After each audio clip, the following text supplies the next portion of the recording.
প্রিয় দর্শক, এই মুহূর্তের সবথেকে গুরুত্বপূর্ণ আপডেট।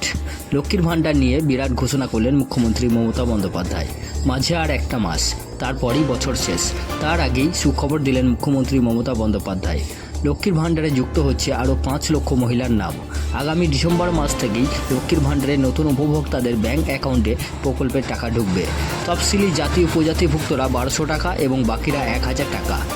বৃহস্পতিবার নবান্নে সাংবাদিক বৈঠক করে এই কথা জানান মুখ্যমন্ত্রী নিজেই, যার ফলে ডিসেম্বর মাস থেকে রাজ্যের 2,21,00,000 মহিলা এই প্রকল্পের সুবিধা পাবেন।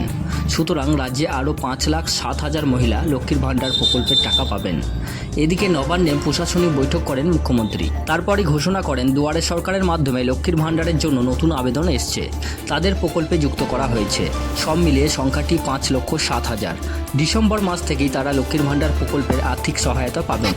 এই সহায়তা দিতে রাজ্য সরকারের বাড়তি খরচ হবে 54,000 কোটি টাকার বেশি। সুতরাং সব মিলিয়ে লক্ষ্মী ভাণ্ডার প্রকল্পের মোট উপভোক্তা তালিকা হয়ে গিয়েছে 2,21,00,000। তার জন্য 625 কোটি 20 লক্ষ টাকা এই খাতে খরচ হবে রাজ্য সরকারের। অন্যদিকে লক্ষ্মী ভাণ্ডার প্রকল্পে এতদিন 48,490 কোটি টাকা অনুদান দেওয়া হয়েছে। এবার থেকে সেটা বৃদ্ধি পেল 55,000 কোটি টাকায়। এই বিষয়ে মুখ্যমন্ত্রী মমতা বন্দ্যোপাধ্যায়, অন্য রাজ্যে অনেক ক্রাইটেরিয়া আছে, আমাদের রাজ্যে সেই সব নেই। একটা পরিবারের 4 জন মহিলা থাকলেও 4 জনই লক্ষ্মীর ভাণ্ডার পাবেন। রাজ্যের সব মহিলারা এই প্রকল্পের সুবিধা পায়, এটা আমাদের গর্ব। আমি তার জন্য গর্ববোধ করি। বাংলায় প্রথম লক্ষ্মীর ভাণ্ডার প্রকল্প চালু করেছিল, এখন বাংলা অন্য রাজ্যের কাছে মডেল হয়ে গিয়েছে।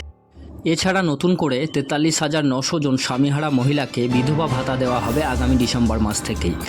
তার ফলে বাংলার মোট 20,75,000 মহিলা উপকৃত হবেন। ফলে রাজ্য সরকার বছরে প্রায় 3,000 কোটি টাকা ব্যয় হয়। এটা রাজকোষে বাড়তি চাপ। একইভাবে ডিসেম্বর মাস থেকেই 19,000 জন বিশেষভাবে সক্ষমকে আর্থিক সাহায্য করা হবে। লক্ষ্মীর ভাণ্ডারের নির্দিষ্ট বয়সসীমা পেরোলেই সেই উপভোক্তাদের বার্ধক্য ভাতার প্রকল্পে যুক্ত করা হবে।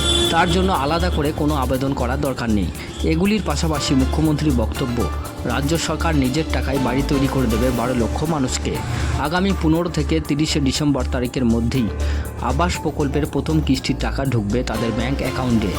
প্রিয় দর্শক, আরও নিত্য নতুন ভিডিওর আপডেট পাওয়ার জন্য আমাদের ইউটিউব চ্যানেলটিকে লাইক, কমেন্ট, শেয়ার এবং সাবস্ক্রাইব করুন।